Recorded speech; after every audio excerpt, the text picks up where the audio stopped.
বইয়ের পাতা মানুষকে যা শিক্ষা দেয়, জীবনের পাতা তার থেকে অনেক বেশি কিছু শিখিয়ে দিয়ে যায়। জন্ম নেওয়াটা ভাগ্যের ব্যাপার, মৃত্যু হওয়া সময়ের ব্যাপার, কিন্তু মৃত্যুর পরেও মানুষের মনে বেঁচে থাকাটা কর্মের ব্যাপার। শিক্ষিত হয়ে যদি ঠিককে ঠিক ভুলকে ভুল বলার সাহস না থাকে, তবে আপনি সমাজের বোঝা ছাড়া আর কিছুই নন। আপনার সমস্ত শিক্ষাই হলো মিথ্যা। কাউকে দুঃখ দিয়ে বেঁচে থাকার চেয়ে দুঃখ নিয়ে বেঁচে থাকা অনেক উত্তম, কারণ নিজের কষ্টের জন্য কারোর কাছে জবাবদিহি করতে হয় না, কিন্তু অন্যকে কষ্ট দিলে জীবনে ভর তার অভিশাপ মাথায় নিয়ে চলতে হয়। পৃথিবীর সবচেয়ে পুরাতন যন্ত্রের নাম ষড়যন্ত্র, যা যুগের পর যুগ সার্ভিসিং ছাড়াই চলে। তাই জন্য 1 কেজি সোনার মূল্য 50 লক্ষ টাকা, 1 কেজি সাপের বিষের মূল্য 4 কোটি টাকা। ফ্যাক্ট হলো, এই সমাজে ভালো মানুষের চেয়ে বিষাক্ত মানুষের দাম অনেক বেশি। মন খারাপ, খুব অসহায় লাগছে, তবে কথাগুলো মিলিয়ে নিন, দেখুন তো সত্যি কি না। অনেক জ্ঞানের কথা বলে ফেললাম বন্ধুরা, তাহলে চলো নিজের পরিচয়টুকু একটু দিয়ে দিই। রাধে রাধে, সুপ্রভাত আমার সকল প্রিয় পরিবার এবং প্রিয় বন্ধুরা। পূর্ব মেদিনীপুর জেলার ছোট্ট একটি গ্রাম থেকে আমি মানসী। বন্ধুরা, তোমরা যে যেখান থেকেই আমার ভিডিওটা দেখছো, আশা করি খুব ভালো আছো। তোমাদের ভালোবাসায় কিন্তু আমি ভীষণ ভালো আছি। ফিরে এসেছি নতুন একটা দিনে, নতুন একটা ভিডিও নিয়ে, আর এখন থেকেই তোমাদেরকে সাথে নিয়েই আমার পুরো ব্লগটা শুরু করলাম। ব্লগ শুরু করার আগে বড়দের প্রণাম, ছোটদের বুক ভরা ভালোবাসা জানিয়ে আমার ভিডিওটা এখন থেকে স্টার্ট করছি। তবে আজকের দিনটা হচ্ছে সোমবার, আর এই সোমবার দিন থেকে কিন্তু সকাল সকাল যখন ঘুম থেকে উঠে পড়ি না, ভিজে স্যাঁতসেঁতা ওয়েদার।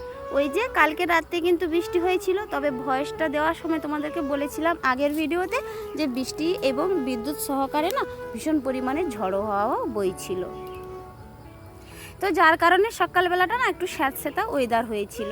তো যাই হোক, কদিন ধরে এটা হবে আমি বুঝতে পারছি না। ওইদিকে আবার জানো তো ধান ভিজিয়েছি, তবে কি মানে পরিস্থিতির মধ্যে যে আমি পড়ে গিয়েছি আমি ভাবতেও অবাক লাগে। তবে এই যে কয়েক বছর ধরে ধানটা সিদ্ধ ছাড়া পড়েছিল, তাতে কিন্তু বেশ সুন্দর ছিল, তাতে কোনো সমস্যা ছিল না। তবে এই যে যা ধান ফেলে দিয়েছি, এই ওয়েদার দেখেও কিন্তু মনটা খারাপ হয়ে গিয়েছে। তবে সবাই বলছে নাকি নিম্নচাপ লাভছে, তো কি হবে দেখা যাক। তো বন্ধুরা চলো, এই যে দেখো আমি কিন্তু পুরো ঘর দুয়ার ঝাঁট দিয়ে চলে এসেছি আমার রান্নাঘরে এসে না প্রথমে ঝুলটা একটু ঝেড়ে নিলাম। কয়েকদিন ধরেই জানো তো ঝুল ঝাড়া হয় না। তবে ঘর যেমনই হোক না কেন, পুরাতন হোক, মাটির হোক বা ভাঙাচূড়া হোক, তো এটাই কিন্তু আমাদের স্বর্গ। তো গরিবের এইটুকু ছাড়া আর কি সম্বল, তাই না?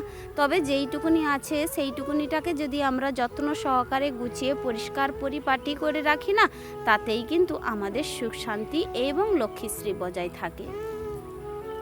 তো এই জন্যেই আমার কিন্তু এই রান্নাঘরটা বলতে পারো ওই যে হগলা দিয়ে, আর তার সঙ্গে সঙ্গে জানো তো তোমাদের দাদাভাই কাপড় দিয়েও ঘিরে রেখে দিয়েছে। কারণ হচ্ছে ওই যে হগলার সাইডে তো আমি জ্বালানি দেই, তো হয়তো কি কারণে মানে যাই হোক, ও কি ভেবেছে কি জানি, হয়তো খুচা লেগে যেতে পারে, এই সব কারণে ভেবেই কিন্তু এই যে কাপড় দিয়ে ঘিরে রেখেছে। তবে আমার কাছে কিন্তু এটাই যথেষ্ট গো। আমার কিন্তু কোনো পাথর বসানো রান্নাঘর নেই, পাথর বসানো কোনো বাড়ি ঘর দর নেই।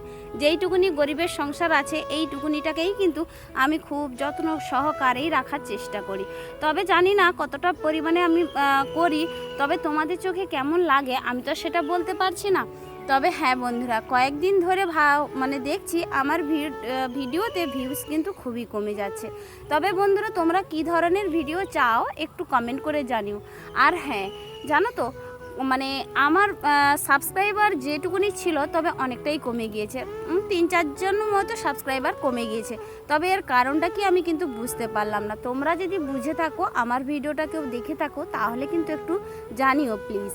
তবে এই সাবস্ক্রাইবগুলো কেন কমে যাচ্ছে সেটাও আমি বুঝতে পারছি না। যে সকল দিদিভাইরা বা বোনুরা সাবস্ক্রাইব করার পরেও আবার আনসাবস্ক্রাইব করছো, সেটা কিন্তু আমি বুঝতে পারছি না কেন এই কাজগুলো করছো তোমরা। তো যাই হোক, আমি কিন্তু যেটুকুনি দিদিভাইদের ভিডিওগুলো দেখি, তো আমি ফুল ওয়াচ করেই কিন্তু ভিডিওগুলো দেখি গো। আর তোমাদের কি ভালো লাগে না? তো যাই হোক, ওইদিকে দেখো আমি কিন্তু রান্নাঘরটা কিন্তু পুরো পরিষ্কার করে চলে এসেছি আমার দুয়ারটাতে। আর এই যে কি রিক্স নিয়ে কিন্তু উঠে পড়েছি এই যে টুলের ওপরে। ওখানে যে ধানগুলো ছিল না, যেহেতু ফেলে দিয়েছি, তবে টুলটা কিন্তু মানে টেবিলটা কিন্তু ভীষণ পরিষ্কার হয়ে গিয়েছে। ওই টেবিলের উপরে একটা টুল রেখে কিন্তু উঠে আমি কিন্তু ঝুলগুলো ঝেড়ে নিলাম। কয়েকদিন ধরে ভাবছিলাম ঝুলগুলো ঝাড়বো, তবে হাত পাচ্ছিল না বলেই কিন্তু কাজটা করা হচ্ছিল না। আর তোমাদের দাদাভাইকে বলেও কিন্তু এই কাজটা করে দিচ্ছিল না। তবে আজকে ফাইনালি নিজেই কিন্তু রিস্ক নিয়ে উঠে পড়েছি। তবে বাড়িতে ঝুল থাকলে দেখতেও খারাপ লাগে, আর তার সঙ্গে সঙ্গে কিন্তু আমাদের যে এই যে সুখের সংসারটাও কিন্তু তছনছ হয়ে যায়, মানে সুখ থাকে না সংসারে। তো যাই হোক, ওইদিকে ঝুল ঝেড়ে দিয়ে কিন্তু আমি গ্যাসটাকেও কিন্তু ধুয়ে নিলাম। আর ওইদিকে কিন্তু বাসন টাসন ধুয়ে সব কিছুটা কাজ পাট সেরে কিন্তু চান করে চলে এসেছি একেবারে ছাদে। তবে আজকের ভিডিওটা যে সকল বন্ধুরা এখনও পর্যন্ত দেখছো, তো তোমাদেরকে জানাই অসংখ্য ধন্যবাদ ভিডিওটা দেখার জন্য। আর যদি নতুন বন্ধু হয়ে কোনো দিদিভাই বা দাদাভাই বোনু ভিডিওটা দেখে থাকো, তোমাদের কাছে একটাই রিকোয়েস্ট, তোমরা ভিডিওটা যদি কোনো অংশ একটু ভালো লেগে থাকে তাহলে একটা লাইক করে জানিও, আর সাবস্ক্রাইব করে পাশে থাকতে পারো। চাইলে চ্যানেলটাকে আবার শেয়ারও করতে পারো। তবে পুরাতন দিদিভাইরা যারা আমার চ্যানেলটাকে সাবস্ক্রাইব করেই দিয়েছো, তো তোমাদেরকে কিচ্ছুই বলার নেই। তো তোমাদেরকে জানাই আরও একবার ধন্যবাদ। ওইদিকে জামা কাপড়গুলো মিলে দিয়েছে, দেখো এখন বসিয়ে দিয়েছি চা। তবে চাটা খেয়ে নিয়েই কিন্তু আর বাকি কাজে লেগে পড়ছি। সোমা দিদিভাই বলেছো যে আমি স্কুলে আছি, ভিডিওটা কিন্তু সাউন্ড অফ করে পুরো ভিডিওটা দেখে দিলাম। দিদিভাই তোমাকে জানাই অসংখ্য ধন্যবাদ ভিডিওটা দেখার জন্য। লাইক দিয়ে ভিডিওটা দেখে নিলাম। বোন খুব সুন্দর ভিডিও হয়েছে গো, কমেন্টটা করেছো মৌমিতা দিদিভাই। তো মৌমিতা দিদিভাই তোমাকেও জানাই অসংখ্য ধন্যবাদ। আর তোমাদের সঙ্গে কথা বলতে বলতে আমার কিন্তু শোকেসটা গুছাতে চলে এসেছি। আর এতগুলো জামা কাপড় দেখো আমি কিন্তু শোকেস থেকে বের করেছি। তবে এই দুটো কুর্তি ভাবছি জানো তো একেবারেই নতুন, এগুলোকে আমি বালিশের ওয়ার তৈরি করব।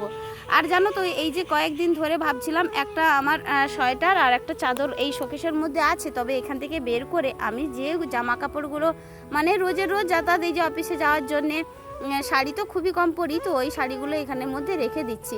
কারণ কি বলো তো, বাইরে রাখলে তো মানে আরশোলা কুটি দেওয়ার ভয় থাকে। তবে এই যে আলনাটা আমার বাইরেটা কিন্তু আমি খুব একটা ব্যবহার করি না, ওখানে তো দেখতেই পাবে আমার কিন্তু কাগজপত্র বাকি জিনিস আসবাবপত্রগুলো রাখি।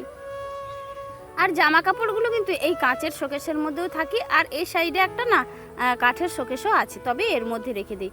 আর একটা লেপথিন দিয়ে দিয়েছি। তবে আমার মা বলে থাকে যে লেপথিন নাকি জামা কাপড়ের মধ্যে রাখলে নাকি কোনো পোকায় কাটে না। ওইদিকে আবার শোকেসটা গুছিয়ে নিয়ে চলে এসেছে আমার ট্র্যাঙ্কটার মধ্যে ভালো শাড়িগুলোকে রেখে দেওয়ার জন্য। তবে এলোথেলোভাবে ছিল, আমি আবার কী করলাম সাইজ করে রেখে দিচ্ছি। তবে এত সুন্দর করে গুছিয়ে রাখলে না ছোট্ট জায়গাটাও কিন্তু খুব সুন্দর মেকআপ হয়ে যায়, তবে দেখতেও ভীষণ ভালো লাগে। আর এর মধ্যে দেখো এক সাইডে শাড়ি, এক সাইডে কিন্তু আমার সায়া, তার সঙ্গে সঙ্গে ব্লাউজের এই যে ব্যাগটা রেখেছি। আর তার সঙ্গে জানো তো এই যে দুটো লেপথিন কিন্তু এই ট্যাঙ্কটার মধ্যেও দিয়ে দিলাম। তবে ঘরটা আমার এতটাই ছোট, একটা আলমারি নিতে পারছি না। তবে ভবিষ্যতের দিকে দেখি দুয়ারটা যদি কিছুটা হালকা করতে পারি তাহলে একটা ছোটোখাটো আলমারি নেওয়ার সিদ্ধান্ত আছে। তাহলে চলো, ওইদিকে কিন্তু পুরো শোকেস এবং ট্র্যাঙ্কটা গুছিয়ে চলে এসেছি এই যে বিছানাটা একবার গুছিয়ে নেওয়ার জন্য। তবে বিছানাটা কিন্তু আজকে তুলবো না, কারণ ওই যে ধান সেদ্ধ আছে দুদিন ধরে, তো ওই ধান সেদ্ধর কাজগুলো করে নিয়ে কিন্তু একদিন এই বেড কভারটা চেঞ্জ করে দেবো। তবে বেশি দিন কিন্তু এই বেড কভারটা আমি রাখিনি, মানে এক সপ্তাহ হয়নি। তবে সুন্দরই আছে, খুব একটা নোংরাও হয় না। তো দুজনের সংসারে তো যার কারণে অনেকটাই সুন্দর আছে।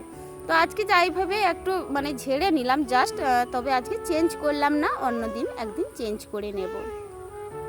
আর ওইদিকে দেখো বাইরে না একটা কিন্তু কুর্তি আর প্লাজো স্লাক্স দোকান নিয়ে এসেছে, ওখানে কিন্তু বাইরে থেকে হাঁকাচ্ছিল। তবে একটু বেরিয়ে গিয়ে বললাম দাদাভাই একটু দাঁড়ান, আমি আসছি কিছুটা পরে। আবার গিয়ে দেখলাম কিছু নেওয়ার আছে কিনা, তবে কিছু নিলাম না।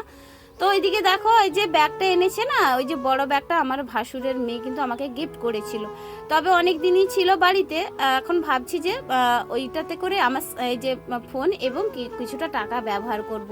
আর ছোট ব্যাগটাতে যে ব্যবহার করি বলে না আমাকে দেখে খুব সবাই হাসাহাসি করে গো, যে ম্যাডাম এই ব্যাগ নিয়ে তুমি ফিল্ডে বেরাও। তো যাই হোক, ওইদিকে কিন্তু আমি এই ব্যাগটা কিন্তু এখন থেকেই ব্যবহার করলাম। এতে কিন্তু আমার ফোনটাও যেমন সুন্দরভাবে ধরে গিয়েছে, তার সঙ্গে সঙ্গে টাকাটাও কিন্তু ধরে গিয়েছে। তবে আমাদের কাজের ক্ষেত্রে এরকম ফোন হলে মানে ব্যাগ হলে খুবই ভালো হয়, কারণ সাইকেলটাকে ঠেকিয়ে তো আমাদের ফিল্ডে বেরোতে হয়। তো এর মধ্যে পয়সা ফোন দুটোই কিন্তু একসঙ্গে কিন্তু চলে যায় হাতে। তো যাই হোক, ওইদিকে ফিরে এসেছে একেবারে রান্নার আসরে। তবে রান্নাটা বলতে এই যে রান্না বসিয়ে দিয়েছি, সঙ্গে জানো তো একটু ভাজা মশলা করে নিচ্ছি। আর এই যে ধনে এবং জিরা এগুলোকে গুঁড়ো করে নিচ্ছি। তবে এগুলো গুঁড়ো থাকলে না যে কোনো পজিশনের সবজিতে দেওয়া যায়, তো ওই কারণে তো করে নিচ্ছি। তো ওইদিকে গুঁড়ো হয়ে যাওয়ার পরে আমি কিন্তু ভেন্ডির তরকারিটা তুলে দিয়েছি।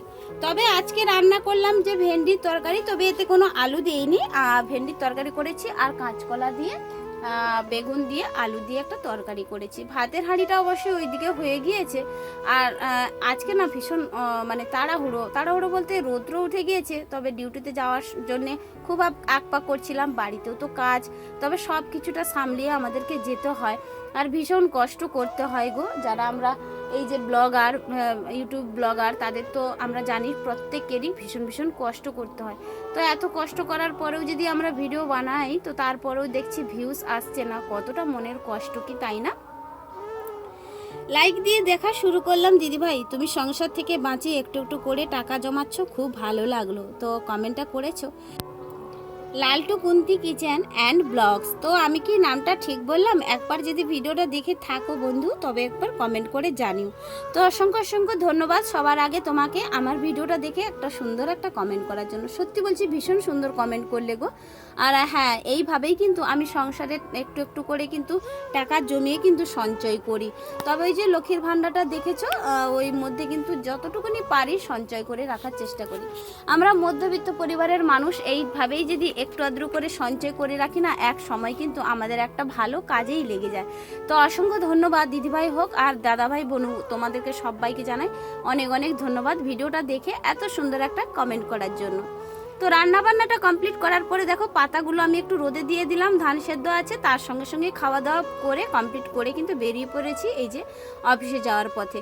তবে দেখো আজকে একটু শাড়ি পরে নিয়েছি আর এই যে ব্লাউজটা পরেছি। তবে কেমন লাগলো একটু কমেন্ট করে জানিও। আর শাড়ি তো পরি না, তবে এই শাড়িটা না ভীষণ নরম জানো তো, তো আজকে পরে নিলাম। আর এতটাই গরম, এরপরে ভারী শাড়ি আর পরতে পারি না। তাহলে চলো, আজকের ভিডিওটা কেমন লাগলো একটু কমেন্ট করে জানিও। ভিডিওটা যদি ভালো লেগে থাকে তাহলে আরও বেশি করে একটু কমেন্ট করে দিও। রাধে রাধে।